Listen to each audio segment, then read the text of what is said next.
दोस्तों भराओ, मैं अज ताकू जिहड़ी कहानी सुणवेंदा पिया हाँ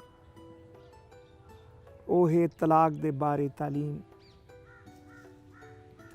ये तलाक दे बारे यसू अल मसीह दे शागिर्द मरकस ने अपनी मरकस दी अंजील विच इनकू लिखिया है।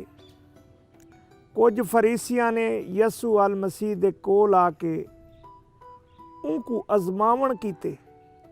उन तो पूछया, क्या ये मुनासब है कि पाया अपने जाल को छोड़ देवे या तलाक दे देवे। यसू अल मसीह ने जवाब विच उन्हां को आख्या, मूसा ने तुहाकू क्या हुक्म दिता।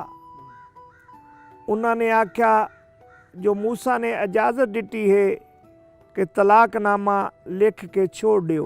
मगर यसू अल मसीह उनको आख्या, जो मूसा ने तहाड़ी सख्त दिली दे पारू तहाड़े वास्ते ये हुक्म लिखिया हा, लेकिन दुनिया दे शुरू तो खुदा ने उन्हां को मर्द ते औरत बनाया है। ई वास्ते मर्द अपने प्यू ते मां तो अलहदा थी के अपनी जाल नाल मिलिया रहसी ते दूहें एक दूजे नाल मिले रहसन।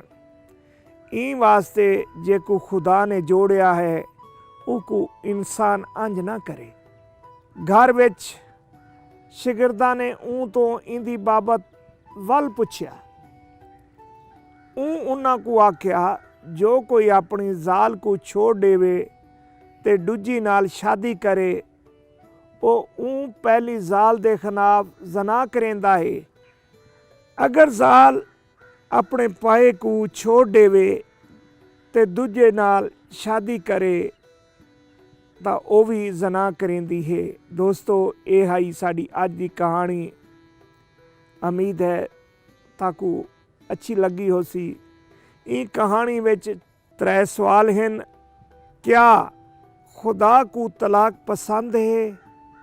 क्या तलाक खुदा दे तरफों है या इंसान दे तरफों? सवाल नंबर 2, दुनिया दे शुरू तो खुदा दा मनसूबा क्या हा? सवाल नंबर 3, मूसा ने तलाक दी इजाज़त क्यों दिती है? दोस्तों, सवालों के जवाब तुसा साकू साढ़े दिते गए नंबर ते दे सकते हावे। ई प्रोग्राम दे नाल अपने भरा एबल को इजाज़त दियो। वला मिलसूं। खुदा हाफिज़।